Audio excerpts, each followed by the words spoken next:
Evolution doesn't negate the existence of God, because the thing is we still require a cause for all of this. So evolution doesn't necessarily, somehow disprove the existence of God. Who's right? Oh, If it's different. so that's a good question now. Now we're coming to the question of which religion is right. Is that what you're trying to? Yes, that's a very good question actually.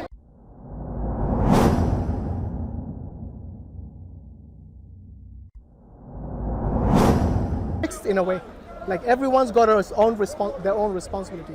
In certain things, the women are better. In certain things, the men are better.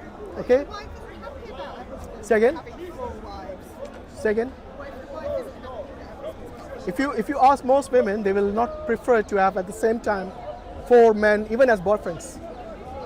Okay. Most of them they will not have this.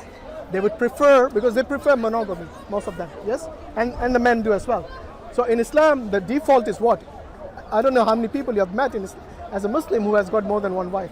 There are very few. Rich people. No, it's not necessary. Yeah, of course, they need to be a certain level of finance to be able to afford that many wives. Yeah. Otherwise, what does the Quran say? The Quran says that if you cannot, do justice between them, then have only one. The Quran is the only holy book which says to have only one wife. Is it possible to do justice? No, I don't know any Muslims. Second. I don't know any Muslims, so I don't know. Yeah, you don't need to know. Like, you can meet someone, you can ask them, But most of them, like I said, are monogamous in the sense that they cannot do justice with more than one wife. That is a status. Really can't afford. Even that. But even if they can afford, many times Nowadays, people can't afford even one wife. Yeah. Well, nowadays, yeah. Especially the last And that's the reason. That's the reason many of them actually have stopped even marriage today. In fact, they stop even having children today. Why? Because all they're worried about is what? Money. Yes. It's about how can I have a better life rather than why should I have children? If I have children, I cannot travel. I cannot have my independence. So that's the reason I'm saying if you look at life holistically, then it'll make sense that if there is some way of guidance. And what is the guidance for us? For us as Muslims, the guidance is the Quran. Yes? Like take for example today, many women they work, they go to work. If it's a new role for them, let's say if the boss asks them, can you make some tea for me, love? Yes? They wouldn't even question, they will just go and do it. The same woman when she goes home and her husband asks her nicely, lovingly, yes, go and make some tea for me. Oh man, I've just come from work, go and do it yourself. You see, this is what it's become today. That's why we should respect the roles. Because the boss is a rich man. No, it's not rich, because she considers that to be a duty. That to be a duty rather than the duty to her husband, which is in a loving way. Making tea shouldn't be something which is like a big thing, And look, if in a marriage, it's always not. I'm finished with you, yeah. So you can't because you're. I don't want to waste my time with you. He's a troll, by the way, this guy. Yes. So anyway, what I believe is that there is a role for everyone and a duty to everyone. That is the reason we as Muslims we have been given this guidance in the Quran, alhamdulillah, and that's what we have. Okay, this is what we are doing today as here is Speaker's Corner, and this is what it's okay, brother. It's okay. Basically, stick with one wife. If you cannot deal with more than one, yes, please. That's exactly what the Quran says. We cannot do justice with them. Yeah, alhamdulillah. Yeah. By the way, have you guys ever read the Quran? Parts of it, yeah. Yeah, you have. Okay. What do you guys actually believe in God? Emotionally just. I'm trying to decide. You're trying to decide, morally just. like your background Very different. from your parents. My parents were not religious. Okay. So in terms of, have you ever asked this existential question, where did we all come from? Yeah. Have you thought about it? Yeah. And what do you think is the answer to that? Where did all of this existence come from? I don't know where I come from. No, but you said you thought about it. So you must have come to some understanding. I would say Christianity, but scientifically, I think it's just evolution. Sorry, what do you mean Christianity? Christianity being Yeah. No, I want Yeah. this guy. But in Christianity, they do worship God as well. Yes? So I don't know if you do. Do you? Or you don't? You don't? You haven't thought about it? Okay, and? You got too many questions. Okay, so have you got any answers though? Okay, let's say, forget about any religion for now. Okay, just rationally, logically, where do you think existence came from? Where do you think this universe came Bang, from? Big Bang. But even the Big Bang, We evolved from different creatures. no, but even the Big Bang itself is a effect. It's not the cause. Do you know that? Maulana, The Big Bang you're finished. did not come about by itself. It must have a cause, because it didn't just one day, all the matter just came and exploded. No, this is the reason I am saying that this is an effect and not the cause. The cause is what? A cause, by definition, is like everything that begins to exist must have a cause. Okay? Did the Big Bang begin at a certain time? I just find it hard to believe the creation and Adam and Eve. So is Big Bang the beginning of the universe, or it was before the universe? Big Bang itself. I mean, that's a difficult question, because for a Big Bang there must have been matter, and where did the matter come from? And it's like chicken and egg. And it's No, the question is the Big Bang, is it the beginning of the universe, or it was before the universe? We don't know nothing, sir. You just go. and then over billions of years. So Big Bang was not there before. I want to speak to this guy for For millions of years. I want to talk to him. As a result of the Big Bang. As a result, but the Big Bang itself is the result of something, isn't it? Yeah, it's an effect, like I said, it's not the cause. So even if it was for you, if it was a beginning, then we will have to ask the question, where did it come from? I know, but you know what? Like the way no, actually you did ask the question actually. You did ask the question. You said, where did all this matter come from? And that is a good question, because the thing is, the matter itself came much later. Do you know that? If you study the Big Bang, you'll realize that the matter itself came a few million years after that. So the question now is, where did the Big Bang start? It cannot come by itself, because it wasn't there in the first place. It cannot come from nothing. I don't know. No, but what we can do, logically, we can rule out certain things. Can we not? We can rule out certain things, like if I were to ask you, can the mother give birth to herself? Can a mother give birth to herself? Yes. Exactly. So you see, we are ruling out based on logic. And this is what we should do with regards to the Big Bang and anything that we believe as the source or the origin of this universe. Because the question is, if a mother cannot give birth to herself, and if you consider the Big Bang to be in the place of the mother, then it cannot create itself. There must be something which created it, which brought it into existence. And that's the reason we say, yes. So what we say is that whatever created the Big Bang, whatever brought it into existence, whatever brought that effect into existence, must have already existed before the Big Bang. And it must have a will. It must have the ability to create like something like the Big Bang. So even if we consider that to be the starting point, we know that there is a cause that brought this into existence. Then are we just talking about the Earth, because there's multiple galaxies? The same question applies. So The same question would apply. Where did it all come from? the Earth, the universe, the galaxy, where does that Yeah. begin and end? So, That is after the Big for example, all of this, the galaxies, they came after the Big Bang, according to the scientists. So all of this, they say that was the first thing which kind of caused this expansion as well. Whereas the Quran says that we have that the heavens and the earth, they were joined together, and then they ascended. They actually expanded as well. So this is message 1400 years ago, long before any telescopes. You know, the Hubble telescope and all, that was how they knew that there was, for example, the macro background radiations. Oops, I don't think he knows. Okay, thanks for supporting Palestine. Free Palestine. Okay, so, alhamdulillah. So what we are saying is that they required certain evidence. Like, how old is the universe, for example? So this background radiations was able to give them the evidence that they required. Because, because, yeah, Billions and billions of years. yeah, they say something like, Billions of years.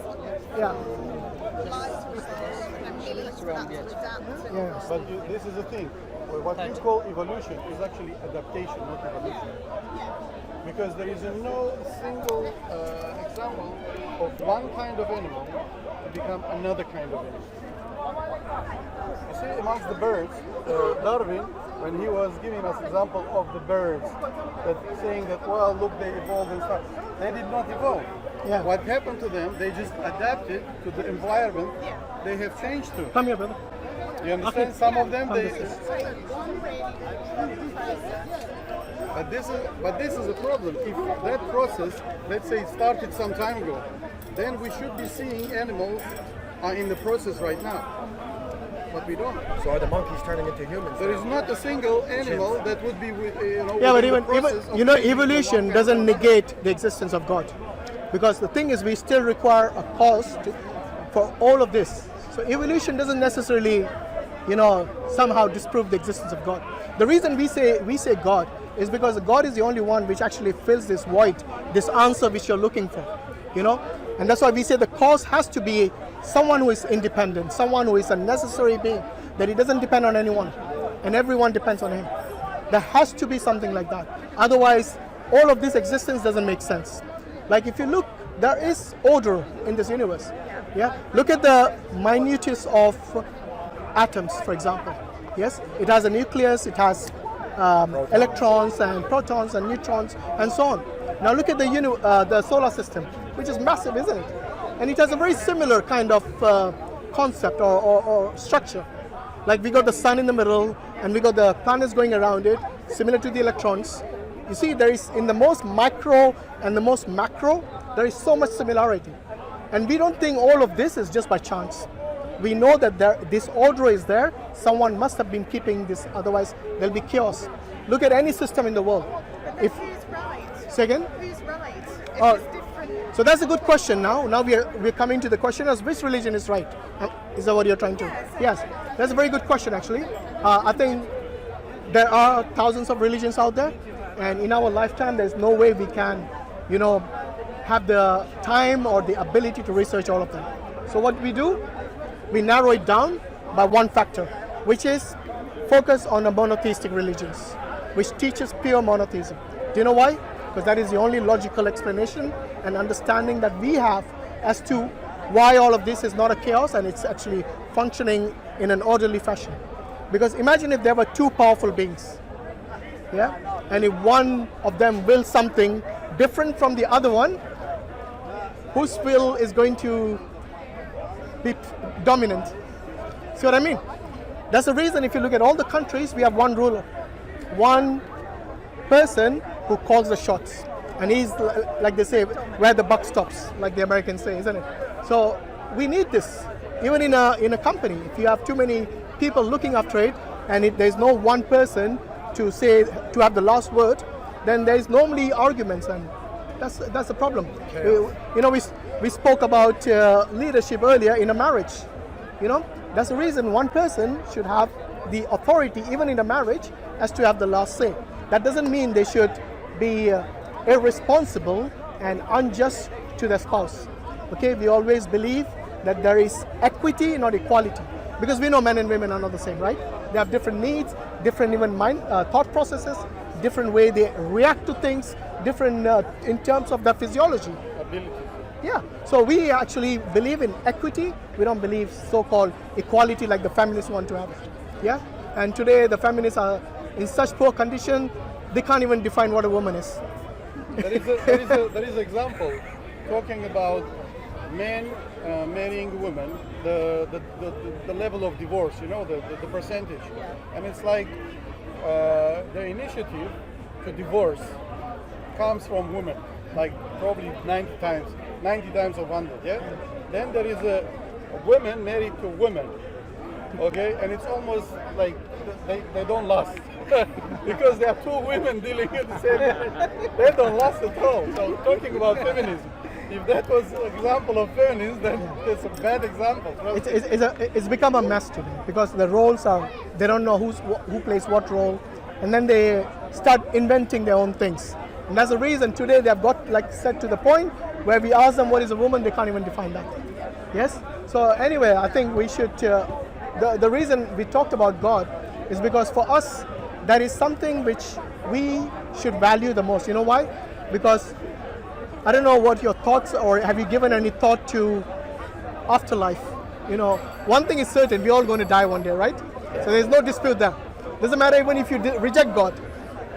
The atheists, the believers, the ones who believe in the true God, the ones who believe in false God, everyone knows that this is one fact no one can deny, that we will be subject to death one day. So what is your thought? I don't know if you have given any thought to what will happen to you after life. Sorry, after death. Yeah, I don't know. You haven't? You must have given a thought. Come on. I'm giving it thought. Especially when someone passes away in your family or your friends or your relatives, you think about these things. And I sort of think that their spirit goes somewhere, but I don't know where. I don't know if that's heaven. I feel like I saw my dad die, and I felt like I could almost see the soul leave his body, and I thought, where's that gone? Okay. Are you a Catholic? The body's a shell. By your parents Catholic?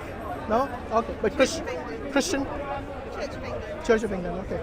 Yeah, I think they more or less believe the same, because obviously they believe in heaven and hell, but even before that, I'm talking, is there actually life after you die?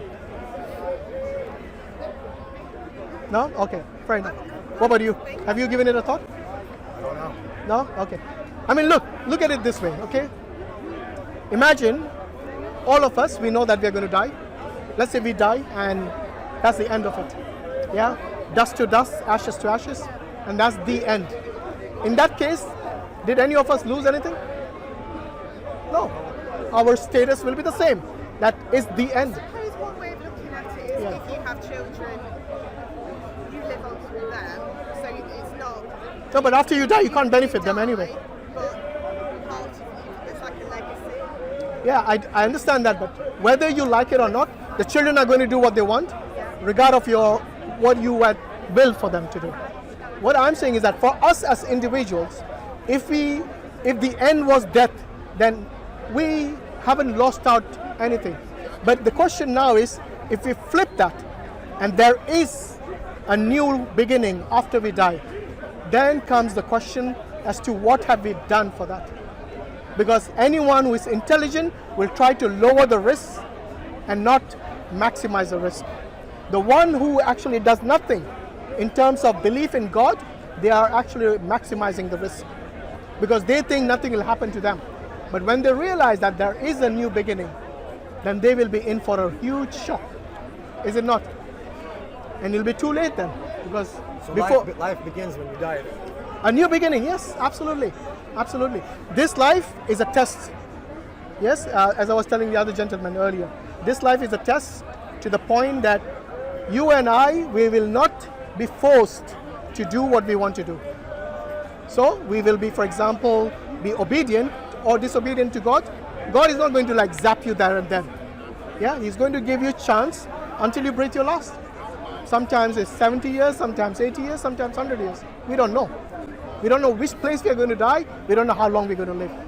But if we know that there is going to be a new beginning after you die, then an intelligent person would actually prepare for that and not take the risk. That's a good question. This is your book. The guidance. It is called the Quran, which is, God, when God created us, He always guided us as to how we can go about living our life. And if you look at most of the things in the Quran, there are things which are permitted and things which are forbidden. Look at most of the things which are forbidden. You must have heard this term called haram. Yes, so in Islam we believe certain things are haram, means forbidden by God.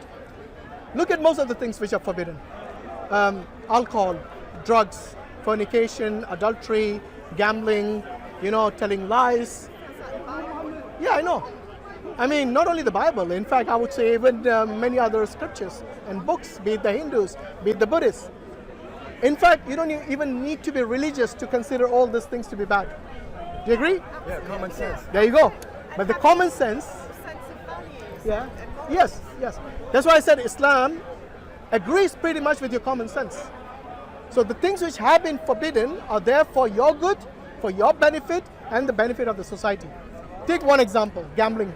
Many people do not know what the harms or effects of gambling are if you're not gambling yourself. But the ones who have been through it, they know what it is and how devastating it can be, not only for them, for the immediate family, for their friends, and the community as well. Yes, but look at the government today. Whether gambling or alcohol, which they know for certain harms us, they will promote it in every football match and every television ad. Why? Because it brings them revenue. The government doesn't care about your goodwill. They also give a warning as well. Yeah, well, what's the point? It's like me saying, here, poison, it will kill you. But I'm selling it. You see what I mean? It's basically giving them giving them a free opportunity to sell poison to you. That is what alcohol is, and that's the reason Islam nips it in the bud. That this is something which is forbidden. In fact, Allah says in the Quran that there is some benefit in it, but the harm outweighs the benefit. So when Islam initially, when the Arabs to whom the Quran came, yes, that community, they used to be like, they used to love their wines, they used to love their alcohol. But Allah did not abolish it in one day. You know why? Because that is more harmful. You heard of the term cold turkey? Yeah? It does more harm to the person if they're on drugs and you tell them from tonight, no drugs for you. It will harm them really, like both mentally and physically. And they will go crazy. So when they go to rehab, how do they wean it off? Gradually. Absolutely. So they lower the doses and then eventually they wean them off that drug. And that is the safe way. That's exactly how the alcohol was forbidden. So when it initially came, Allah says there is some benefit in it, but the harm outweighs the benefit. Then later on, Allah sends another revelation. In this He says, do not drink and approach prayers. So don't go in the mosque while you're drunk. And then finally, the prohibition came as full stop. That is completely forbidden. So that way, it's showing you that logically, even the forbiddance of something which is haram, something which is forbidden, Allah put it in a way that it was not harmful to the people, and then they gradually weaned it off. But the thing is, today, look around the world, it's being promoted. Alcohol has been promoted. They know it is a poison, but they still want to sell. Why? Because it brings them profit. There is huge benefit for the government. The percentage of tax they have on alcohol, it increases every year.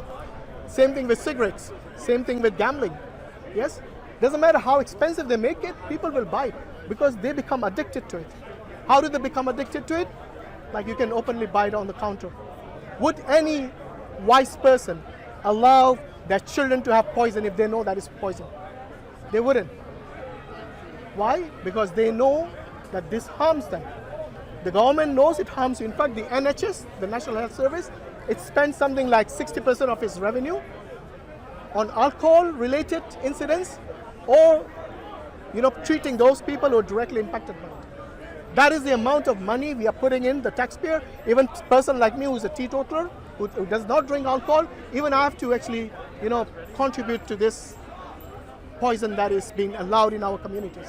So all we are saying is that when you look at Islam, it gives you a holistic life in terms of your daily life. So the things so everything is permitted except what Allah and the Rasul told us is not permitted. And most of the things, as you have seen, is something like you correctly said, makes sense to you as common sense.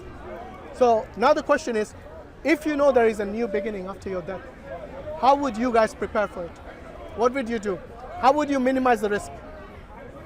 You asked a good question, like, which religion is the truth? Yes, there are thousands of religions out there.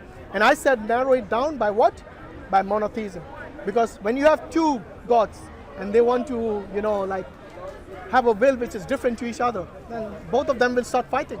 And that's exactly what we see in the mythology, in the Greek mythology, in the Hindu mythology, where the gods are fighting each other for power and for control. But the thing is, in monotheism, that's not the problem. So it makes sense for you to study religions which are monotheistic. Like the way I did. I looked at Judaism, I looked at Christianity, and I looked at Islam, and then I can conclude that Islam and the Quran makes perfect sense, is in perfect alignment with your common sense as well.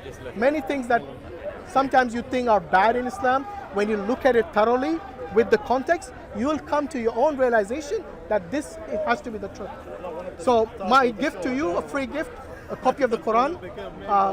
I can give you one as well if you want, but you can share it, no problem. And do look into Islam when you have a chance. Do read it. And if you got questions, myself and my brothers come here on Sunday.